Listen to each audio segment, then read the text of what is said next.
जय हिंद मेरे प्यारे दोस्तों। एक बार आपका फिर से दिल से स्वागत है इस दिव्यांश विरतरे यूट्यूब चैनल पर।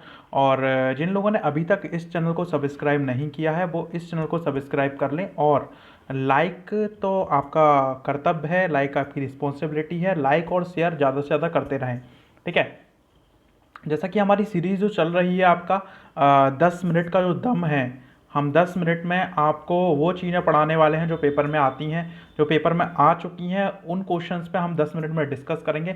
बहुत ही कम समय में क्वालिटी कंटेंट आप यहाँ पर सीख सकते हो, समझ सकते हो और पेपर में अच्छा परफॉर्मेंस कर सकते हो। ठीक है, तो बने रहिए हमारे साथ। 10 मिनट में हम देखते हैं 10 क्वेश्चंस को जो काफ़ी इंपॉर्टेंट है, पेपर में आए हैं। तो पहला क्वेश्चन जो बहुत ही इंपॉर्टेंट है, आपने सुना होगा एंटी कोगुलेंट। एंटी कोगुलेंट आप सब्सटेंस इन ब्लड। जैसा कि पिछले बार आपने बोला था सर हिंदी में भी दीजिए, तो मैंने खुद से यहाँ पर हिंदी में भी लिखा है। प्रति स्कंदक, आपका जो रक्त है उसमें प्रति स्कंदक क्या होता है, एंटी कोगुलेंट क्या होता है। तो इसका मतलब ये है सर, जो ब्लड है उसमें ऐसा कौन सा प्रति स्कंदक का मतलब होता है जो ब्लड को जमने नहीं देता। जो ब्लड को क्या नहीं करने देता, आपका जमने नहीं देता। आपका जो ब्लड है वो लिक्विड फॉर्म में है, उसको जमने नहीं देता। वो कौन सा एंटी कोगुलेंट है जो ब्लड में पाया जाता है। ठीक है, तो याद रखना हेपरिन। कौन कौन सा एंटी कोगुलेंट ब्लड में पाया जाता है, हेपरिन पाया जाता है, जो ब्लड को क्या नहीं करने देता, आपका जमने नहीं देता। अगर ये नहीं होगा तो ब्लड आपका जम जाएगा और आप वहीं के वहीं क्या हो जाओगे, मर जाओगे। ठीक है, तो याद रखना पहला फैक्ट, एंटी कोगुलेंट ब्लड में क्या पाया जाता है, हेपरिन। दूसरा बहुत ही इंपॉर्टेंट है, आपको पता है एक एक्सोक्राइन और endocrine gland of human body. मतलब ह्यूमन बॉडी की एक ऐसी ग्लैंड है जो एक्सोक्राइन भी है और एंडोक्राइन भी है। मतलब जो बहिसार्बी भी है और अंतसार्बी भी है। मतलब जो बाहर वाली भी है और अंतर वाली भी है। ग्लैंड, ग्रंथि। और एक्सोक्राइन मतलब होता है बहिसार्बी, एंडोक्राइन मतलब अंतसार्बी।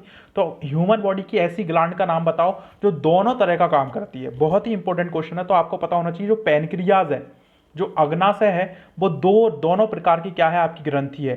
जो एक्सोक्राइन ग्लैंड भी है और एंडोक्राइन ग्लैंड भी है। अगर मैं आपको बताऊं कि जे क्या बोलते हैं, एक्सोक्राइन के रूप में, मतलब एक्सोक्राइन के रूप में से इसमें से डाइजेस्टिव एंजाइम निकलते हैं, पाचक एंजाइम निकलते हैं। और एंडोक्राइन के रूप में इसमें पाई जाती है इंसुलेट ऑफ लैंगरहिंस। इंसुलेट ऑफ लैंगरहिंस से जहां पर आप इंसुलिन हार्मोन को निकलता देखोगे, कहां से, आपका पैनक्रियाज से। ठीक है, तो आप ये याद रखना। अगला क्वेश्चन बहुत ही इंपॉर्टेंट है, वो ये है कि आरबीसी ग्रेवयार्ड, आरबीसी का कब्रिस्तान किसको बोलते हैं। मतलब आरबीसी की मृत्यु कहां पर होती है, ये बहुत इंपॉर्टेंट क्वेश्चन है। तो याद रखना, स्प्लीन, प्लीहा, जो स्प्लीन और प्लीहा होता है वहां पर आरबीसी की क्या होती है, आपकी मृत्यु होती है। और आरबीसी की आयु क्या होती है, तो याद रखना 120 डेज। 120 डेज के बाद आरबीसी खत्म होती हैं। कहां पर खत्म होती हैं, आपकी स्प्लीन प्लीहा में खत्म होती हैं। बहुत ही इंपॉर्टेंट है, याद रखना दोनों फैक्ट्स। और ये भी चीज याद रखना सर, आरबीसी, डब्ल्यूबीसी और आपका क्या बोलते हैं, प्लेटलेट्स, ये तीन चीज़ों में सबसे ज़्यादा जो संख्या होती है वो आरबीसी की होती है। किसकी होती है, आपकी आरबीसी की संख्या सबसे ज़्यादा होती है। तो ये चीज़ आप याद रखना। ठीक है, ख़त्म कहाँ पर होती है, स्प्लीन में। इनका जो डेज होता है वो कितना होता है, आपका 120 डेज। ठीक है, आरबीसी का। अब अगला क्वेश्चन बहुत ही इंपॉर्टेंट है। अगला क्वेश्चन ने बोला है respiratory organ of a frog. मतलब जो मेढक का श्वसन तंत्र क्या है। मेढक मतलब सांस काहे से लेते हैं, कौन सा ऑर्गन है जिससे मेढक अपने सांस लेते हैं, तो याद रखना स्किन। मेढक किससे सांस लेते हैं, स्किन से सांस लेते हैं। ठीक है, आपको अब आपको थोड़ा सा आश्चर्यचकित हो रहा होगा, अगर मेढक में लंग्स नहीं होते, तो नहीं होते। तो मेढकों में लंग्स नहीं होते, मेढक सांस किससे लेते हैं, आपकी स्किन से लेते हैं। ठीक है, अगला क्वेश्चन काफी इंपॉर्टेंट है, बहुत ही इंपॉर्टेंट क्वेश्चन है अगला, कि ऐसी कौन सी ग्लैंड है जो ओल्ड एज में डिसअपियर हो जाती है। विच gland disappear during old age. ग्रंथि जो बुढ़ापे में गायब हो जाती है आपकी जैसे से आपकी एज बढ़ेगी, वो जो ग्लैंड है वो कमजोर होने लगेगी और एक पॉइंट पर जाके आपकी क्या हो जाती है, वो ग्लैंड खत्म हो जाती है। तो याद रखना थाइमस ग्लैंड बहुत ही इंपॉर्टेंट है, जो आपके बिल्कुल जो चेस्ट है आपका, उसके यहाँ पर पाई जाती है आपकी थाइमस ग्लैंड। तो थाइमस ग्लैंड जो है, जैसे जैसे आप क्या होते हैं, जैसे जैसे आपकी एज बढ़ती जाती है वैसे वैसे आपकी थाइमस ग्लैंड क्या हो जाती है, आपकी खत्म हो जाती है। अब थाइमस ग्लैंड का काम क्या है, तो सर जो आपका इम्यून सिस्टम है ना, जो आपका प्रतिरक्षा तंत्र है, जो प्रतिरक्षा तंत्र जो किस पे डिपेंड होता है, आपको पता है टी सेल्स के ऊपर डिपेंड होता है। इस टी सेल्स के सीक्रेशन में, इम्यून सिस्टम को बनाने में इस ग्लैंड का बहुत बड़ा रोल है। मतलब इम्यून सिस्टम को बनाने में किस ग्लैंड का रोल है, आपका थाइमस ग्लैंड का रोल है। और तभी बोलते हैं कि जो उनकी एज ज़्यादा हो जाती है, उनका इम्यून सिस्टम कमज़ोर हो जाता है। उनका इम्यून सिस्टम कमजोर क्यों हो जाता है? Because of this thymus gland, thymus ग्रंथि उनकी क्या हो जाती है? आपकी खत्म हो जाती है। तो पेपर में अगर क्वेश्चन आता है कि कौन सी बुढ़ापे में कौन सी ग्लैंड खत्म हो जाती है, तो याद रखना थाइमस हो जाती है। ठीक है, अगला क्वेश्चन भी काफ़ी इंपॉर्टेंट है। जो लंग डिसीज है वो पाई जाती है मजदूरों में, तो वो किस एक उद्योग के मजदूरों में पाई जाती है?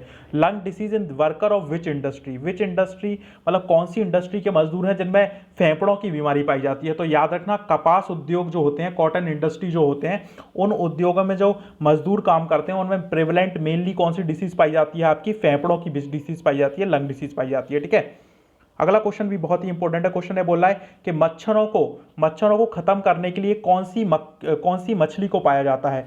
फिश टू कंट्रोल मॉस्किटो, मतलब ऐसी मछली जो मच्छरों को खत्म करने के लिए पाली जाती है।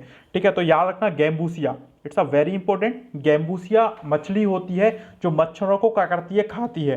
जो किसको खा लेती है? मच्छरों को खा लेती है। तो मच्छरों को खत्म करने के लिए कौन सी मछली पाई जाती है? आपकी गैम्बूसिया पाई जाती है। ठीक है, उसके बाद है organ which produce cholesterol from fat, काफ़ी इंपॉर्टेंट है ये भी, कि बताइए ऐसा कौन सा ऑर्गन है जो कोलेस्ट्रॉल का निर्माण करता है फैट से? मतलब कोलेस्ट्रॉल का निर्माण कहाँ पर होता है, या फैट से कोलेस्ट्रॉल का निर्माण कौन सा ऑर्गन करता है? तो याद रखना लीवर। कौन सा ऑर्गन क्या करता है? आपका लीवर जो है वो किसका निर्माण करता है? आपका कोलेस्ट्रॉल का निर्माण करता है। ठीक है,